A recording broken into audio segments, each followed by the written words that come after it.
On this week's Fast Baseball Development Podcast, Connor and Cole, talk about an interesting question about baseball and rules and definitions. We talk about priorities, what you need to prioritize, what you don't need to prioritize, and how you can use that to benefit your career. And then we finish with one of the most asinine questions that Connor and I have ever heard in our entire life. We think that question will be very amusing to you guys, and we hope you listen. This is the Fast Baseball Development Podcast.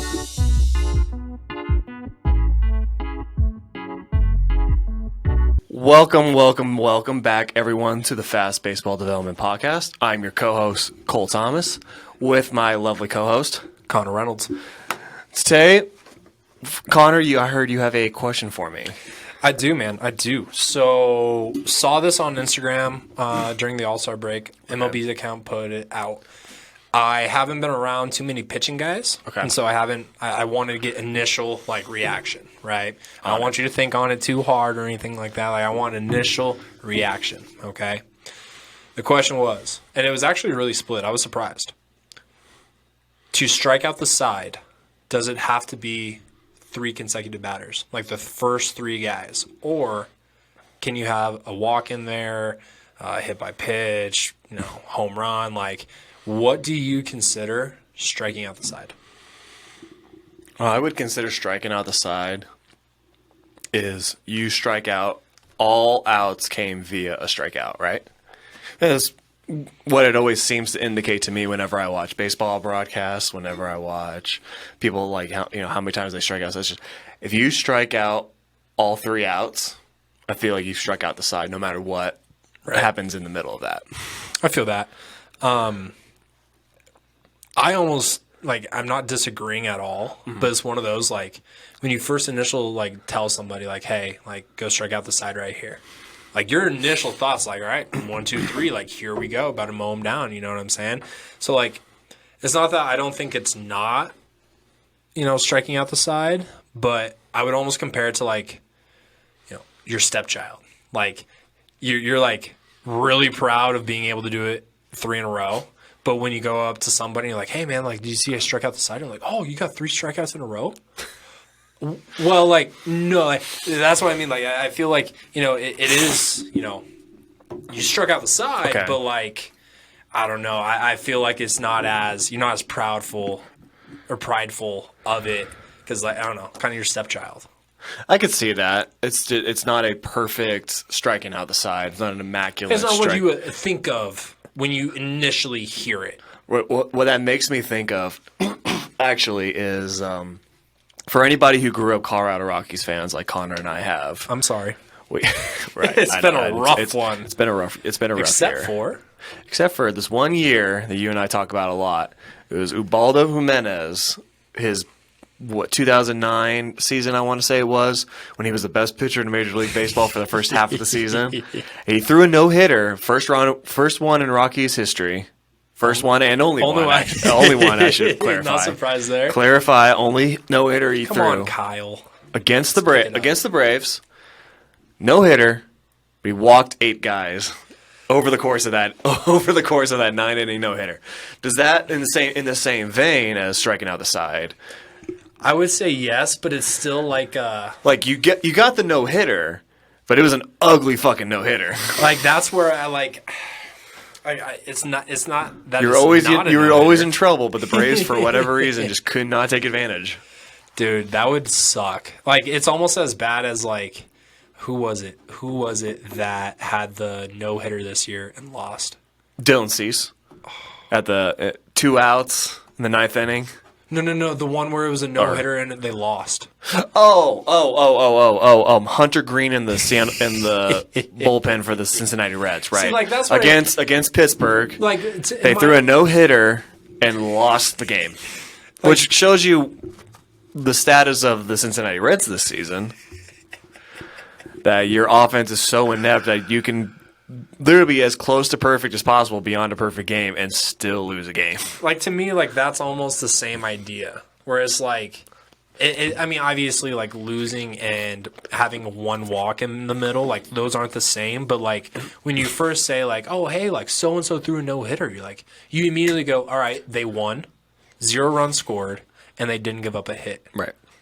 Yet they lost. Like it's not your first initial thought, so it's not that it's not, but I feel like it's not as sweet. You know what I mean? It's not like it's not it. I think you're creating. It's the distinction between what you believe a no hitter or a striking out the side should be, versus what is What it actually what's is. the literal definition Yeah. of striking out the side or a no hitter. Right. Right. You got the no hitter. Right. Like the same thing. Like we've talked about before with perfect games. Right. Is you throw a perfect game, you get in a 3-2 count, you get screwed on a strike on a ball that should have been a strike. And so that gets rid of the perfect game, but you maintain the no-hitter. Tigers. Who is homeboy that should have had the perfect game? That's who I was going to bring. Was it Jim Joyce? No, it was Jim Joyce was the Was the umpire, umpire at first and base? Armando Galarraga was the pitcher. Like that. Beat the guy clear as day to the base. This is before the. Was it the year before? This was this was a couple years before replay got instituted. Because I know like this was what like was a heavy that was the push. that was the big push. Because he never was close to that again, right? Nope. No, I think he flamed out kind of after that season. I saw him one time when he was pitching for the Brewers in Colorado Springs. I went to just a random when the Sky Sox were still the Sky Sox. Dude, throwback. And then watched, and Armando Galarraga was in the bullpen. I was just like, wait a minute. And I took my sister to it. I'm like, you're going to love this. And took her. I'm like, oh shit, that's Armando Galarraga. Do you know that guy? She goes, no. No. Like, that guy was one bad call away from a perfect game. Literally.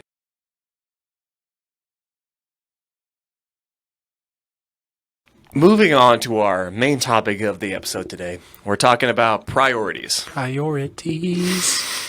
Something that Connor and I, as you will later down explain the line through this, is something we get very frustrated by.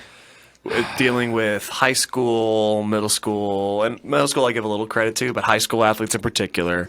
And hey, college guys, you ain't off the hook, yo. Especially college guys. Especially college guys. But when we talk about priorities, what would you say is, what do we mean by priorities? It is what you're willing to sacrifice Okay. to be able to still maintain what you call a priority. So if you got one thing and another thing at the same time, or scheduled at the same time, which one of those two are you going to pick, right? Like, what's your opportunity cost of picking option A? What's your opportunity cost of picking option B, right? Like, what are you foregoing? What are you giving up? And what are you willing to give up? Okay. So I would expand on that. I think you're right. You're right exactly. But it's I think we get annoyed by is the people who say, I don't have time for this. I don't have time to get in the weight room. I don't have time to get in for my hitting appointment. Or I don't have time I can only swing 1 hour out of the week to come into fast to work with you or me on whatever it is we need to work on, right? Because at the end of the day, a lot of times it's bullshit. What you say, like, I don't have time. Like, are you sure about that? Have you done a true audit on your time? Right, and this is something we've talked about in the past, like actually this week, where how do you prioritize what your time looks like? How many hours can you dedicate to one thing? How many hours do you dedicate to the next thing? And how do you prioritize those hours? How do you prioritize those hours throughout the week? Right, so we came up there were 24 hours in a day, right? Yep. 7 days in a week. It's all right. So, if you do the math, 7 days a week times 24 is 168 hours in a week, right? Mm-hmm. So you have 168 hours per week, and you can divvy that up however you want, right? What we always establish is how many hours of sleep do you need every night? We would say we would range onto the area of 8 to 9 hours a night, correct? Yep. So even if you're going for 9 hours, 7 days a week, that's 56 hours. So we got, 168? 168. Minus 56. Boom. How many hours of school do you guys go to? It's about 7 hours, Yeah. 6-7 hours, 5 days a week. So that's 35, right? So you take away 35 hours out of that, right? We can say like what was our drive time assessment? We gave like 4 hours over the course of a week driving to and from places, and obviously you can adjust this based on your own needs and stuff like that. Then we had schoolwork, which is like 2 hours a night times 7 is 14 hours. Right, what we said, 2 hours a night of family and friends, if that's how you're going to prioritize. So 14 hours for family and friends. We had, what else do we have? We had meal prep and food meal prep and eating, which we determined it was like 2 hours, right? A week, right? It takes you 2 hours a week for like an hour of meal prepping and an hour combined of eating, right? Grocery store, preparing all your meals, things like that. And once again, this is a rough outline. So sliding scale. Yeah, sliding scale. However you guys determine this is up to you, but work to make this an audit, right? Audit yourself. Right? So we have meal prep. Now we have what was our daily, like our morning routine, like our shit showering and our shit shower shave, right? 3 S's, baby. And we said what was that, 4 hours a week combined? Right, depending on how I don't know how long you guys like to take in the shower or get ready before you go to school to go look good for the honeys and stuff, or look good on TikTok. Got to, and stuff like that. However long you utilize that. What are we at right now? We're at 39 hours left in the week. We have 39 hours left in that week. What else? I don't know what else. What else do teenagers do beyond? I mean, it's been friends. Oh, we said we are that and friends and family. Yep. But I mean, we could add an extra hour into friends, maybe potentially. So you take like 7 hours away from that. Now we're at 32. 32 hours, right? And then you can fill in whatever I want to play like an hour of video games a week, right? So you can take 7 hours away there, maybe. However you want to combine that. We're down to 25. Yep. All right. So you're telling me you have zero time in the week to come in for 1 hour. Or come in for 3 to 4 hours, or if you were here in an ideal situation, I would say you come in for your throwing, you come in for your hitting, and then after that you would do your lifting. Yep. Right. That's hour and a half, 2 hours, 2 hours 15 in the week, and you did that 4 times a week. 3 times, give or take, whatever. Right. How much is that? You take away 12 hours, or you take away, you still have 13 hours left over the course of a week, right? There's 13 hours of just freeloading. Yep. All right. I think 13 hours on TikTok or Instagram is more than enough time. And for those that are not as aware, use the Screen Time app. Go in and look at how much time am I actually dedicating on my phone. Don't look at mine. Mine's bad. I think a lot of people are going to look at it and be very surprised. Right. I mean, how often are you on your phone? Like just sitting in your bedroom or on the couch? Maybe you're watching. God forbid we're watching a baseball game. Kids just don't do that anymore. But yeah, you're watching the Rockies or you're watching the Dodgers or anybody, but you're scrolling on your phone. Right? What could you be doing? Maybe paying a little more attention to that game. Maybe there's something, maybe Kershaw or Walker Buehler or Kyle Freeland is pitching. And you can pick some things up, learn that way, right?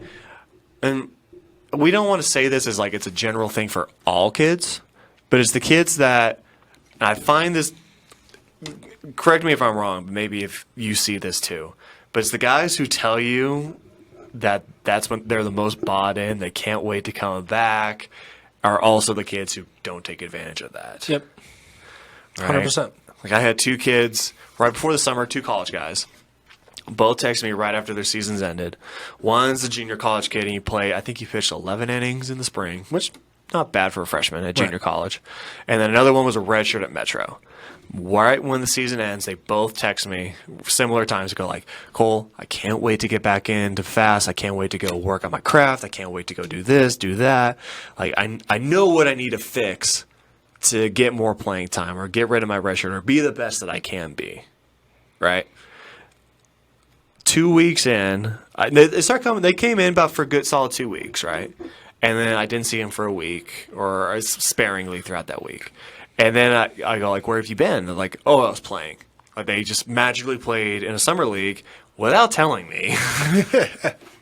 Which tough. Exactly. And then like some guys I wouldn't see one of those kids I didn't see the entire summer, maybe 2 or 3 times, like once every 2 weeks, because like I'm not playing now, so I'm off this week, so I can come in, or things like they're just coming for the random bullpens. So then I sit there. And I think to myself, I'm like, well, you told me like you were going to, buck the fuck up this summer. We're going to fix your velocity. We're going to up your velocity. We're going to improve your ability to throw strikes. And now I've seen you 12 to 15 times the entire summer. Like, I don't know. There's not a whole lot of capacity for me at that point that I can make you better. No, right? And I'm assuming it's going to be even more on the pitching side of how like major this is. But if I don't see a dude like consistently, or like at least like once a week, or maybe every other week, if I know they're doing shit out there, like we almost are starting from a blank slate every time. Like we cannot get the ball rolling and being able to make the consistent adjustments that you are showing we need to make if you're not consistently coming in. Like it's one of those to where I had one guy that came in, end of the summer, and he came in before the spring, comes in, does his assessment, show him all the numbers, below average on every single category. And I don't say that to like knock the kid. I say that to show how much he needs to get going. The Zoo was a junior, hasn't even played or talked to a possible school, hasn't even got any like camp invites that every person gets. Right. And yet doesn't come in until the end of the summer. Comes in again, guess what we have to do again? Another assessment. Because I don't know, like, it's been 3 months since I've seen you last. Doesn't come in again for another month and a half. Right. Guess what? Another assessment, dude. Like, we as instructors that are looking to build long-term success cannot do it on a short-term schedule. Like, it just doesn't work. And it's one of those two where you're college guys, okay? You got a dude that's a freshman at a JUCO that threw some innings, but not enough, that is like, from what I hear, he is okay with throwing 12 innings this next season. Like, the dude that got redshirt me again. Like, that's how I hear it, and that's how I see it, that we're not able to consistently do those things. And it's from you saying one thing, but then showing another. And that's just, it just doesn't work when you're trying to build long-term success. Right. Well, when I always think to myself in that vein of, I need what, and it's not like they're legit pitchers. Don't get me wrong. Both of them are above average velocities. With both of them have major league stuff, but they're very average on the velocity department, or they're very average in the strike throwing department. Like, so I won't give his name, but if he listens to this, he knows who I'm talking about. But I went to watch him play at Metro. He goes to one of the junior colleges. I won't say which one, because then it would kind of be pretty obvious to him.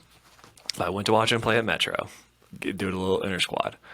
I got there just in time for his inning. He pitched in the fifth inning of that one of those remember those 18 inning scrimmages we used to do in JUCO? Fucking awful, right?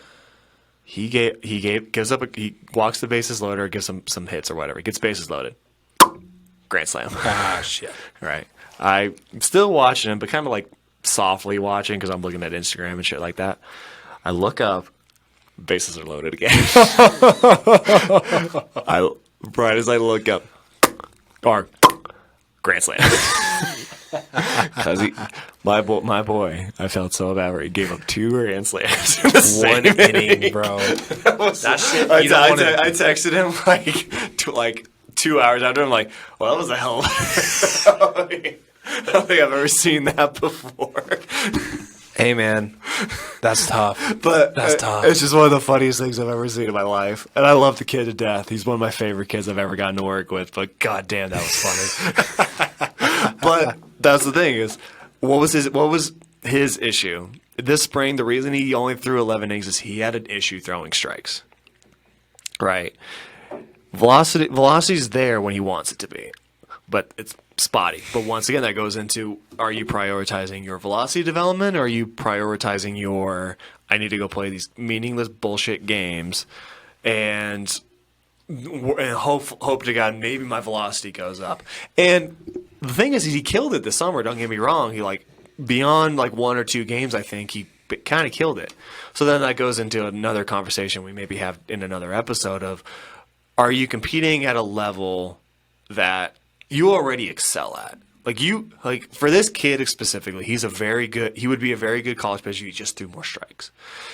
But his issue is he doesn't know, or he's been told in the past or told by his coaches, here's how you need to throw strikes. And it doesn't work for him, right? He is a kid who is a high spin efficiency fastball guy. Throws hard, throws crazy spin, like 27, 28 power units, right? Crazy spin. He is not a guy, but his coaches in junior college and whoever he's played with in the past are that same bang knees, bang knees, bang knees guys. And I can't control that, obviously. Right. But you need to be able to, if your issue is throwing strikes, and the problem is you can't throw strikes to when you throw strikes to the place that your coaches require for you, and it doesn't fit with your scouting report or what you succeed at, yeah, bad shit's gonna happen, right? And that's a whole nother episode that we're not going to get into today. But it's the thing but like if your issue is throwing strikes and you need to learn how to throw strikes at a specific zone, you need to train at that. Some of that stuff is not done in games. No. And if you're competing against guys that you can already just motherfuck the entire time and just like he's a good junior college pitcher, and he was going against the most guys who were junior college pitchers or hitters, which he can excel at. But his goal and his dream, and he tells me this. He's like, my goal or my dream is to play Division I baseball. Right? But then you look at your stats, you look at your averages on velocity and everything. Like your stuff, curveball, slider, changeup, absolutely off this planet good. Right? Stuff-wise could compete with any major league pitcher. Right? But his velocity is not there. Right? So he needs to have a high. So that comes into, what are your priorities and how do they fit with your dreams? Right? And what are you willing to sacrifice for those? Are you willing to sacrifice, like you just said, the same competition that you've played against that you're already better than? Or is your priority to become better than what you are right now? Mm-hmm. And to do that, you have to change shit. Like you're not going to be a different player by doing the same things. And until guys understand that, their priorities are not going to change because they don't think their priorities need to change. And two, you're going to just continuously be the same player until all of a sudden someone says that, hey, you're not at the level we need. Uh-huh. Like it's always working until it's not working. And when it's not working, it's tough. It's a reality slap in the face. And it's one of those where, I mean, that's what Driveline was essentially almost built off of.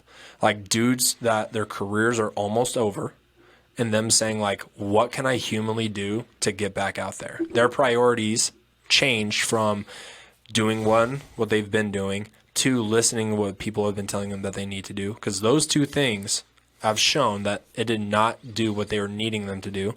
So they changed their priorities, right? And it's something that, from what I'm hearing, it's more difficult to go against the river or the stream and then be all bought in. Like if he was the one that told his buddies that all wanted him to probably come out and play, like, hey, no, not playing. I'm going to go train at fast. Doesn't matter where you go. If you prioritize the right things and prioritize your development over everything else, you're going to develop. You're going to be the guy you want to be. But it just depends if you want to. If you really want to. Oh yeah. Now, what might some of those priorities look like? We've talked about priorities. We've said that over and over and over. But for the guys that are at home, I'm looking at this number. It says 13. That's still our number after we went through, took away all the hours from 168. That's the total hours you have in a week. For a pitcher, okay, and for everyone listening, this is Cole Thomas, lead pitching instructor here at FAST. For your pitchers, like, what would something look like? Like, on your average dude that, you're talking to right now, what would some of those priorities look like? Or what are some of the priorities? I think it depends. It just depends on where you're starting. But most guys we come in with are guys who are, I would say on average, about 20, 30 pounds underweight. Yep. All right, so your first priority is gain weight like it's your job. Like it's your career to gain weight. Get that 30 to 20 to 30 pounds, whatever it might be, whatever you're under. All right, we have a height weight chart. down on the floor that anybody can look at and see where they need to be. And we have blogs at Fast Colorado that have all of the World Series teams from this past year, their average height and weight, and split up from team to position. Right. But, I mean, obviously everything depends on how guys grow and how tall they end up getting and how well they can maintain weight, right? And there are some guys who are just, for the life of them, are the hard gainers in life who just cannot – they can gain weight, but it's a goddamn struggle. Yep. Right? But then – so that's the first thing. The first guys that we always bring in are 20 to 30 pounds underweight on average. The next thing they need to do is work on their mobility. All right, because they're especially now, guys are sitting a lot more than they ever used to be, sitting in school, sitting in those cramped ass desks. And then they go home, they go sit at the kitchen table or their desk, wherever, look at their phone, do their homework, or playing video games, just sitting. Right, we're a far more sedentary society than we've ever been in the history of our species, I would say.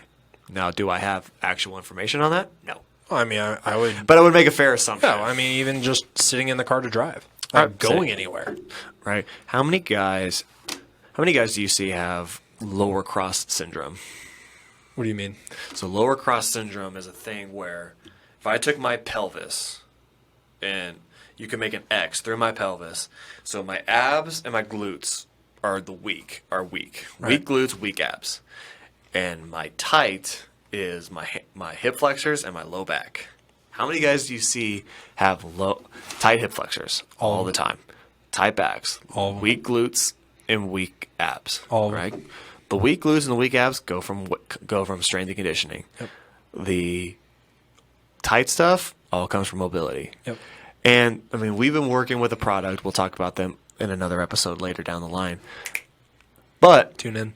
Yeah, tune in. But what you see when those guys do those exercises, all of a sudden their hips work. Oh. All of a sudden when their hips work, they feel like, I feel like I'm throwing the same velocity. I throw a similar velocity at my 90% that I am. I'm throwing my 75% intensity, but I'm hitting my 90% numbers. Right? So it's mobility. Mobility and strength I usually kind of tier into the same thing. Right? Because you can gain mobility just by strength training too.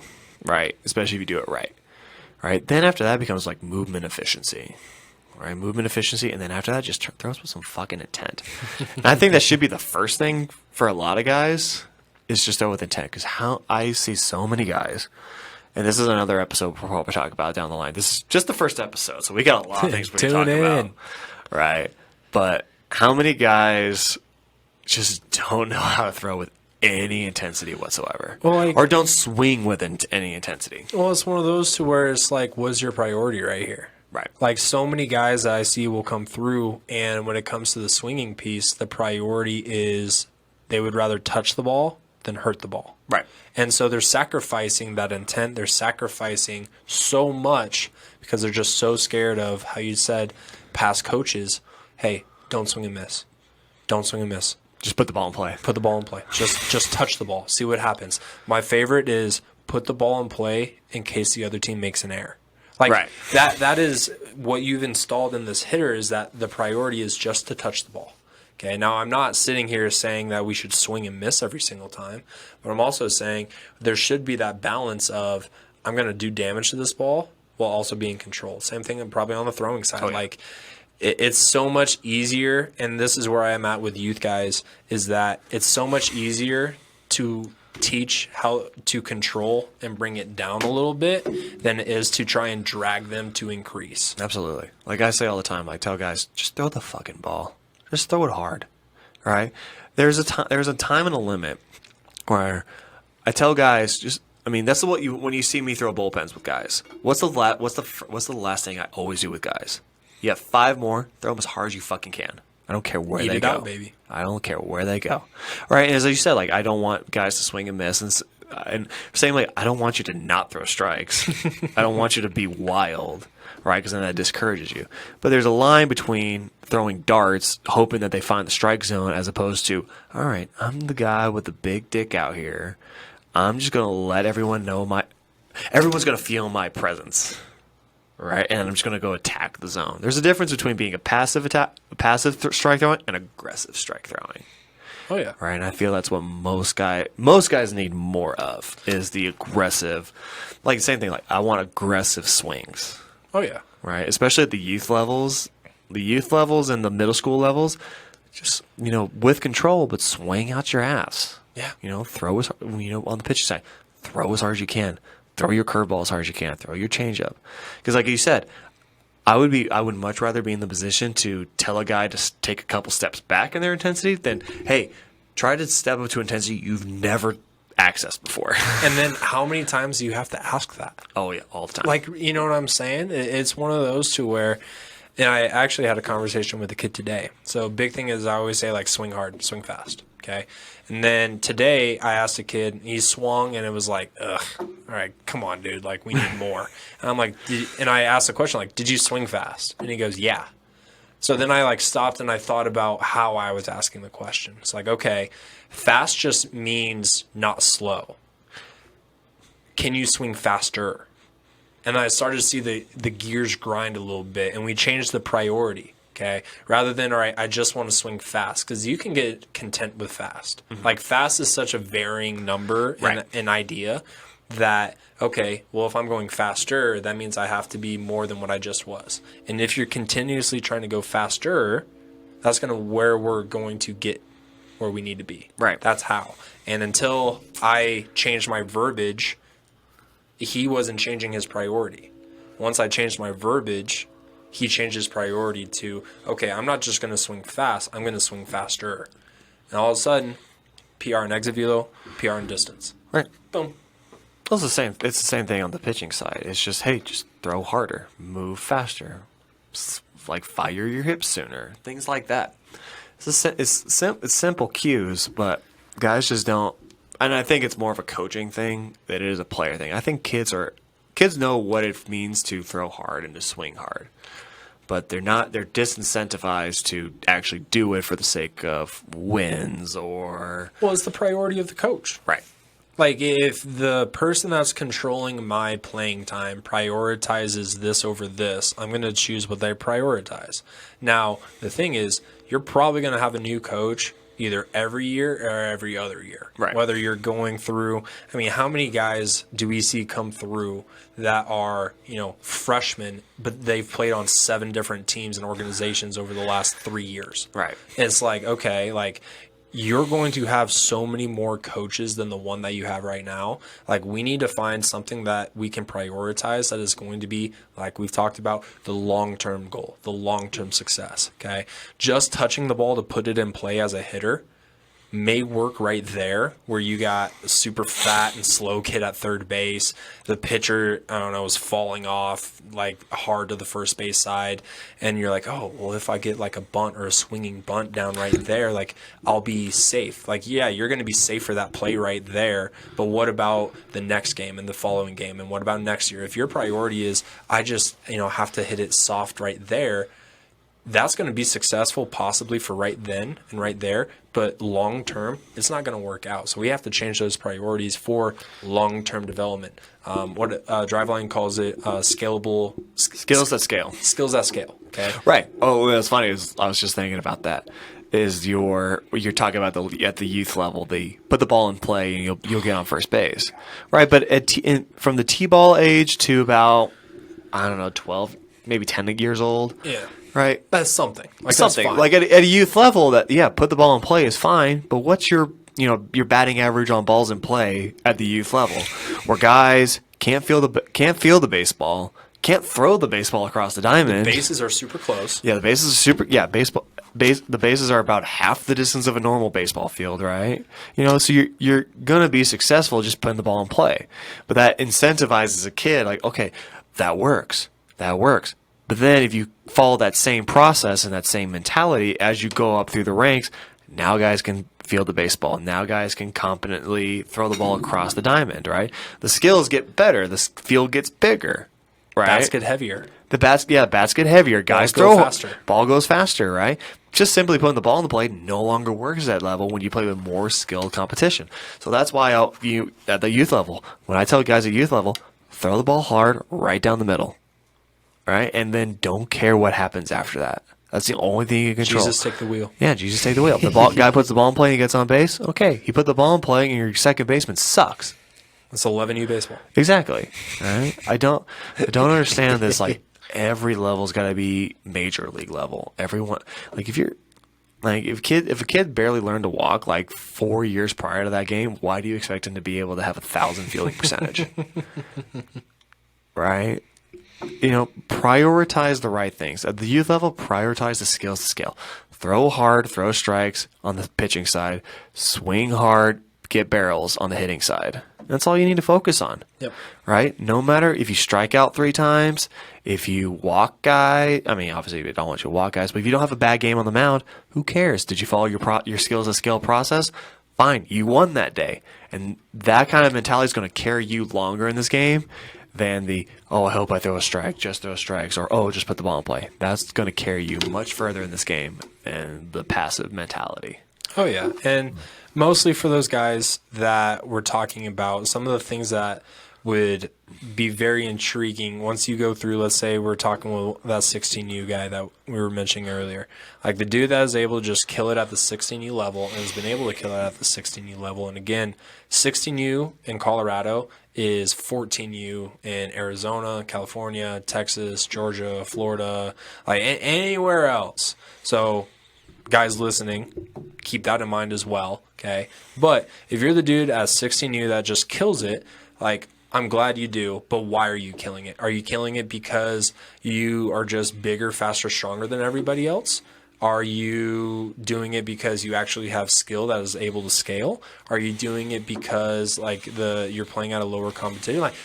We have to find out why you're being successful, or the reverse of it, why you're not being successful, and then go from there. Because if you're the only reason you're successful at the 16U level is that you're just bigger, faster, stronger than everybody, guess what? There's another age group that you're probably not going to be bigger, faster, stronger than, and you're going to struggle. And it's where I talked about earlier that it always works until it doesn't. And when it doesn't, shit hits the fan. How are you able to control that? And if you've never done something to be able to get you to the position that you're at now, you're not going to understand what you need to change or alter to make those adjustments. And that's where it comes down to the priority, where if you have only played in tournaments every single weekend for a tournament team, that you're not training, okay, what you're saying is that you're not prioritizing to make that jump to the next level. If you're that 16U guy that's just killing at 16U level because you're bigger, faster, stronger than everybody, stop. Like, what is batting 600, 500, 400, 300 at the 16U level if you're not going to be able to be worth the shit at 18U? Like, what is the purpose of that?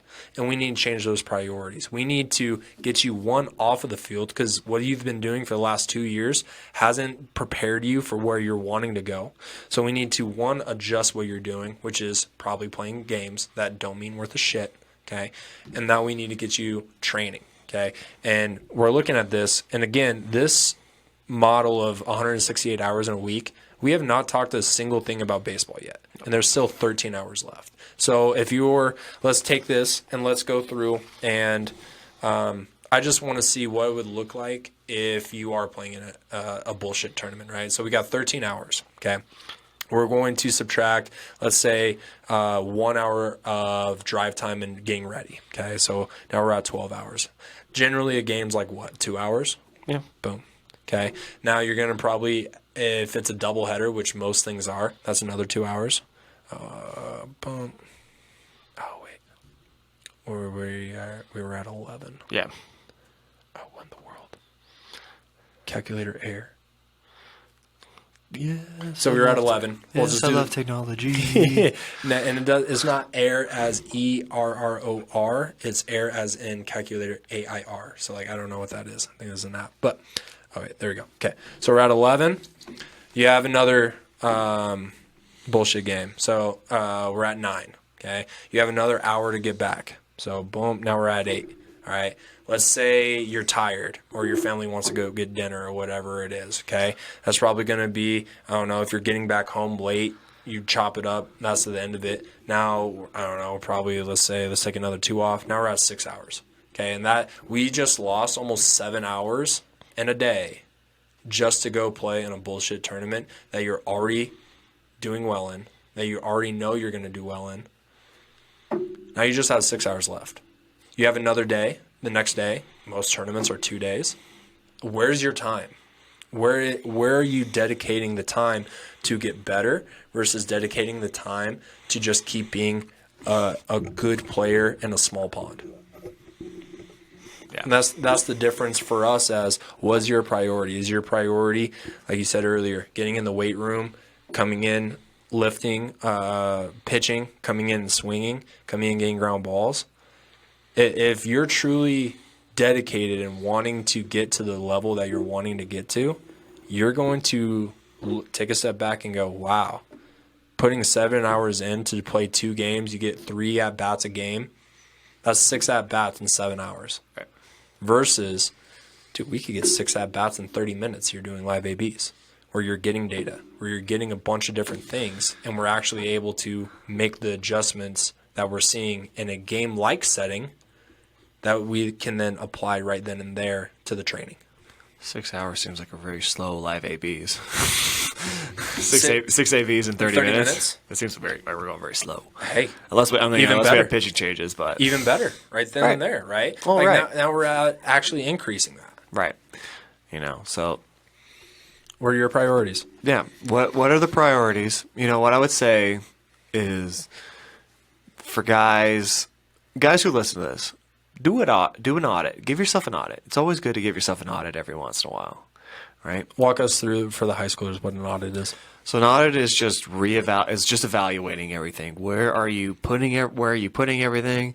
And I always think in audits is like, because my mom's an accountant, so that's where I get this. Like, what hours are benefiting me versus what hours are costing me. Oh, that's that opportunity cost. Exactly, right? So you have 168 hours in a week. How many hours can you prioritize to sleep? Ideally, it's 9 hours a night to make sure you guys fully recover from whatever workouts, whatever games, or whatever anything you do outside of that. So for anyone that doesn't understand how to put that together, think about what time do I need to wake up? Right. Subtract 9 hours from that. It's not, oh, snap, it's 1 o'clock in the morning. I got to get up at 6. I was supposed to get 9 hours of sleep. Don't do that. Give yourself a consistent bedtime. Give yourself a consistent wake up. Summer's just ended, so it's a little different. But like when we're in school, how many hours am I at school every day, right? And guys will always be different. People will always be different. I have off hours. My school starts at this time. I only go to school I don't go to school on Monday because my school doesn't have Monday school. My little brother or little sister to their stuff or this or that. All this stuff. Like find a way to audit everything you do in your life. What benefits you and what costs you. Right? How many hours can I dedicate to spend my social life, and how many hours can I take away and still feel fulfilled? Right. Still feel fulfilled on my social interactions. How many hours do I spend on TikTok, on Instagram, on YouTube, on whatever the next social media site is that I don't know about just yet? Right? How many hours how many hours do I spend doing that, and how many hours do I really need to feel like, okay, I fulfilled my gain for that today or this week, right? And then once you've gotten there, maybe you've added in your strength and conditioning, which would be phenomenal. That's a core benefit. Your pitching training, which is a core benefit. Your hitting training, whatever. You're going to physical therapy, and things like that. And then see how many hours you still have left. Remember, always start with 168, because until the world changes or we decide to change calendars for whatever reason, right, we're going to have 168 hours every week. Right? And then you just start subtracting from there. And I feel most guys would be surprised how much time they actually have. Oh, yeah. Well, it's one of those. We just got done with our camp this weekend for the youth camp. And for anyone listening, we do have more slots open for this upcoming camp. Go check that out, fastcolorado.com. I tell all the campers, hey, we have a competition set at the end of this. But every time it takes us longer to pick up baseballs or go to the bathroom or get a drink of water or do this or do that, that takes away from the competition time. You know what I'm saying? And so what they found out is you have to be quick in the transition periods. That's where you lose so much time. Going from, let's say you're at school, okay, and school just got out. Do you go home right away so that way you can eat, shower, whatever you need to do, start on homework? Do you need to go to the gym right away, or do you hang out in the parking lot for an extra 30, 45 minutes? Okay. Because, like, if you do that 5 times a week, I mean, that's almost 3 hours of lost time that you had.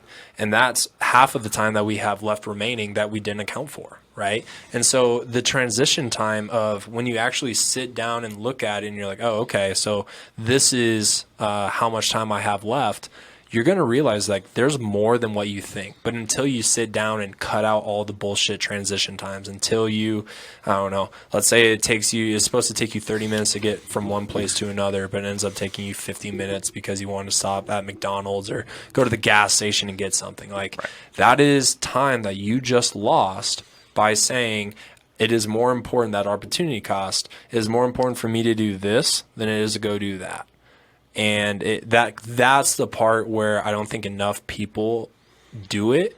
But once they sit down and do their audit of their time, it's going to be like, oh shit, like look at how much opportunity I'm losing. Because guys, once you enter high school, once you become a freshman, you're on a clock. You're on a 4-year clock. And so like, I don't know, fuck it. 365 times 24 got Connor into like times 4. Okay, so you have 35 hours pretty much from when you become a freshman to when you leave high school. Okay, so that sounds like a huge number, but what we just did going through just 1 week, I'm probably sure you guys saw 168 hours was a lot. And then we took out sleeping, and then we took out going to school, and then we took out drive time, and then we took out eating. And then you take out all these times, and it's like, oh, that is not a lot of time. Yep. And so let's say you waste your first 2 years of extra time in high school. You just cut out half of that. We just went from 35,000 to 17,000. And that's a huge number, just in understanding that now our back 2 years, our junior and senior year, we're going to have to do just as much to make up for the lost time. And then we're going to actually have to go even more than where we're at now. So like, it's just one of those, until you sit down and actually do it, you think that we sound crazy. You really do. And I don't blame you, because guess what? I was that kid too.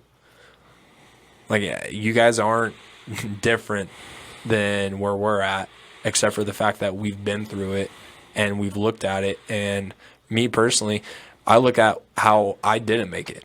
I look at like what made it to where I didn't go where I wanted to go. And it was this piece. And I think that's why we're so hard on it, as like trying to get them to actually understand what a priority is. Goes back to that, what's the literal versus what you think the definition is of a striking out the side.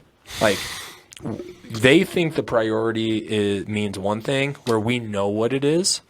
And it's like, I'm not trying to be an ass. I'm trying to get you to where you told me where you want to go. Like, here's your goal sheet. This is what you said. This is the roadmap for us to get there. I'm going to hold you accountable to it. And if you're not wanting to hold yourself accountable to it, there's going to be another kid that is. There's going to be another dude that's coming through. Like, if you're a junior and you ain't cutting it, but there's a freshman or a sophomore that is close to you, like, as a coach, I would pick the younger guy, because I'm going to have more time to develop them to get better. And so, like, you're just writing your own ending to your story by just choosing not to prioritize these specific things. In essence, do your audit, prioritize the good from the bad, and hopefully you got more good than bad in there. And if you don't, reach out, Instagram, Twitter, phone number, email. We can always chat about it. All right, time for our first segment of the show. We don't know what to call this just yet, but our first idea is Adventures in Facebook. Facebook groups, Facebook things we see. I don't spend as much time on Facebook as Connor does. But, it's so much fun. But whenever I do go on there, it makes me want to just jump off a cliff. It's so bad. So what's the first thing that came to your mind? This is something you sent me via text. Yeah. That made me want to... How do I put this in polite terms? Don't be polite. It made me really... This person doesn't deserve it. It really made me question the intelligence of Gen Xers and parents and softball parents. What I like to call the lead paint generation. Oh, that's you're not wrong. You're not wrong. All right. So what is this question this woman asked on Facebook? So, put in the post that her 8U softball team just got done with a tournament. Okay. And this lady was going. Bear in mind, 8-year-olds. Yep. Okay. 8U. 8U. 8U.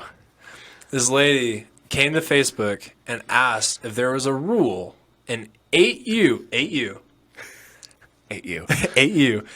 If there's a rule in 8U softball where you could disqualify a team for having a pitcher sandbagging when pitching because they're For the guys not watching on the YouTube, Connor did put that sandbagging in quotes. In air quotes. Major air quotes.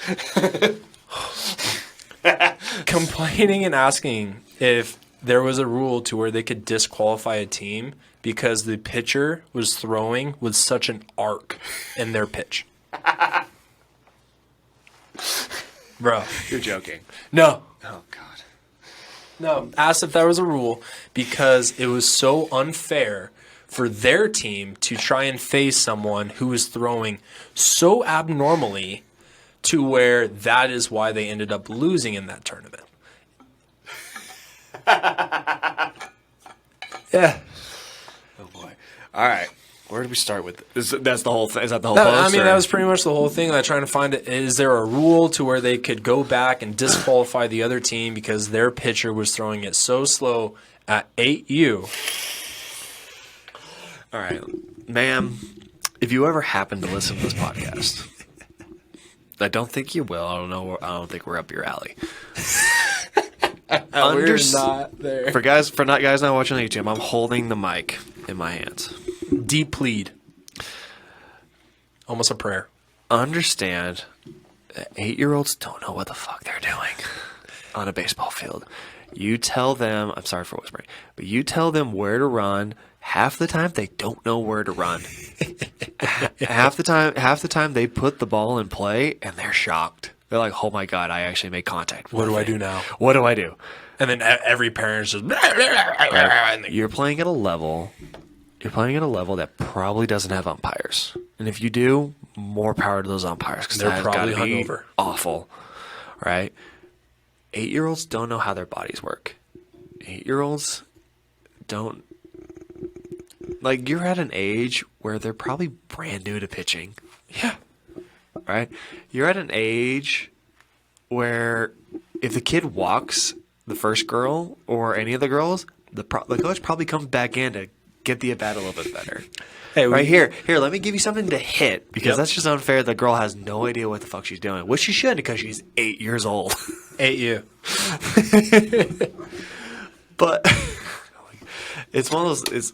It's like we talked about before. Don't think that just because you're at a level or you're at elite at any level that everybody else is on your level. All right. Or everyone should. I don't understand. Well, what kind of I would have questions like what kind of tournament is this? Like a legit tournament? Because then Is that possible? Because then I have a whole other host of questions. That's like at 8U. You lost an 8U tournament. I give you 2 years max. You will not give a shit about it. No, it should like give it a month. That trophy or that medal will be in the dumpster in 2 years. Or it should be. I'm not joking, right? That piece of plastic, whatever it is, I don't care how big it is. It's not going to be very big anyway.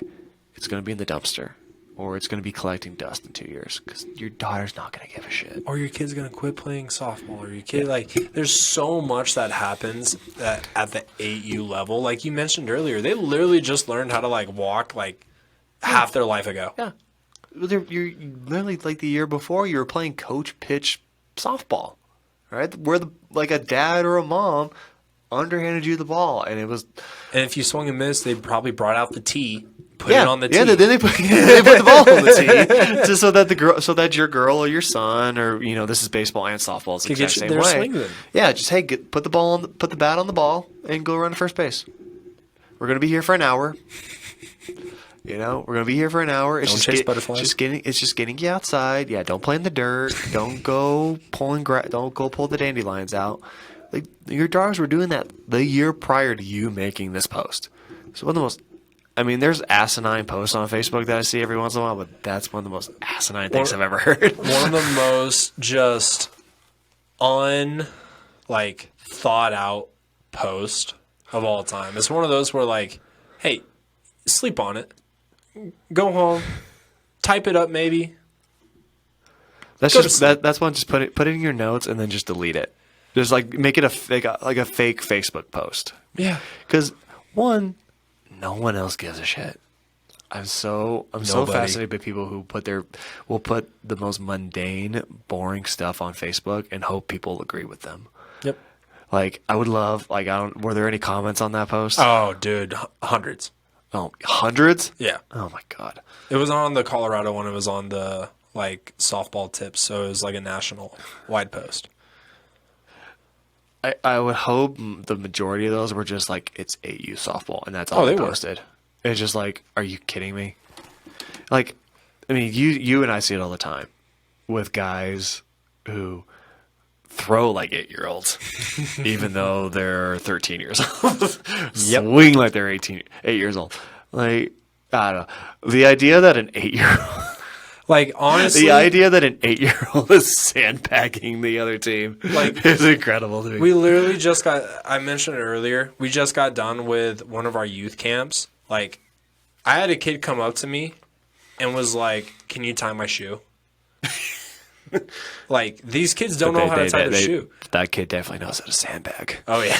He knows. Definitely knows. But, honestly, if a kid came up to me and was like, "Hey, I just shit myself. Can you help me?"